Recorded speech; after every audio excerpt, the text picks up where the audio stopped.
kommt man her? Was ist die Identität? Wie kommt es, dass man so geworden ist, wie man ist?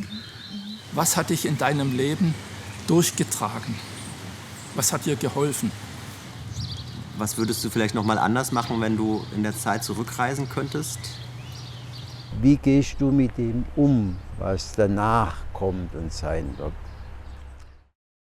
Wenn man die Erfahrung mal gesammelt hat, wenn man Glaubenserlebnisse persönlich erlebt hat, die dann auch fast wie ein Wunder waren für einen persönlich, dann bleibt es auch im Inneren drin. Mein ganzes religiöses Empfinden hat sich ja total geändert im Laufe meines Lebens. Aber was halt so ein Stück weit übrig geblieben ist, dass das, was wir vielleicht auch Gott nennen oder Energie oder das Heilige oder das Leben, dass das einfach in mir ist und bleibt und mich auch beflügelt. So, die Menschenwürde gebietet uns und auch die Ebenbildlichkeit Gottes gebietet uns, jedes Lebewesen als solches wahrzunehmen und Respekt zu zollen. Also ich denke so, meine Spiritualität, die sich verändert hat vom sehr engen Gottesbild hin zu einer großen Weite und wo ich denke, im Älterwerden erlebe ich es als hilfreich, das Göttliche nicht außer sich zu finden, sondern in sich.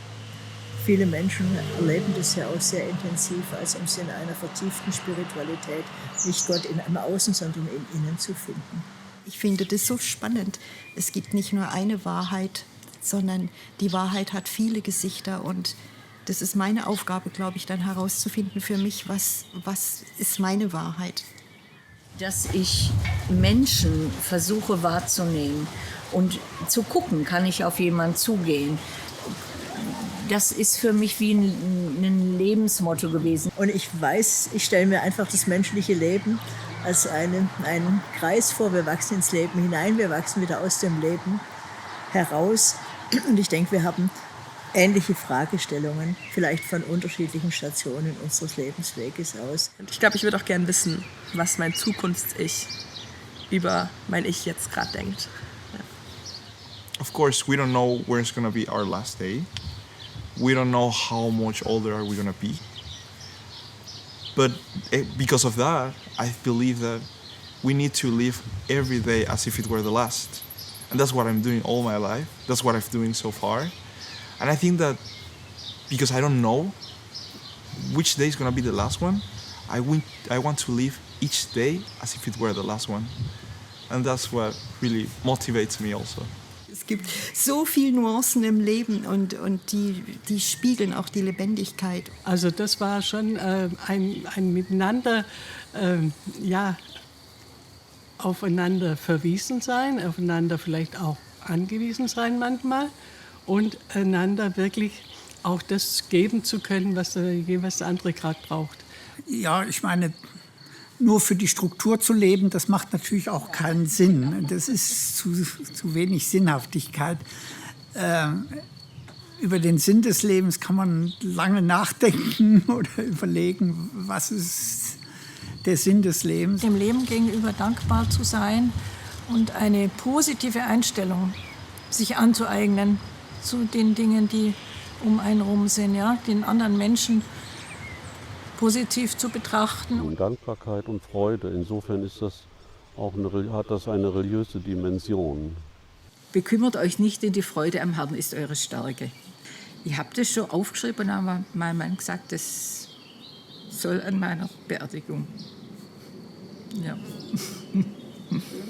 Ich hätte es gerne, dass mein Leben irgendwann an einem Punkt vorbei ist, wo ich trotzdem sagen kann, es ging mir gut. Und ich habe erstens alles erlebt, was ich erleben wollte, aber ich bin jetzt nicht ich muss jetzt nicht noch ewig leiden. Das wünsche ich mir sehr, dass es mir gelingt, mich am Ende einfach mich dem Tod hinzugeben. Ohne Jammern und ohne Weh und Klag.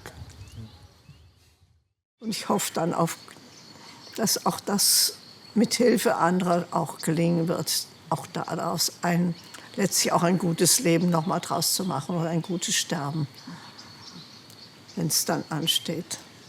Die Fähigkeiten, die man selber hat, dass man die für andere einsetzen kann. Ich denke, das ist mit der Sinn des Lebens, warum man überhaupt auf dieser Welt existiert.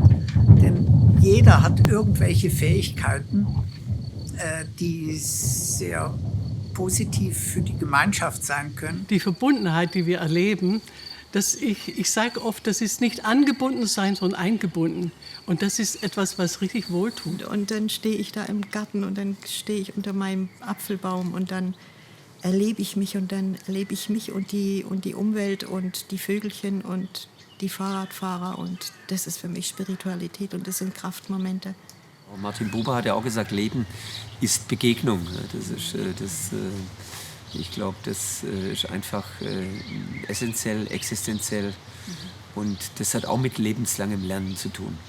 Und wichtig ist einfach auch bei Begegnungen, dass sie tiefer sind und dass das Interesse bei den Begegnungen an den Menschen, am einzelnen Menschen vorhanden ist.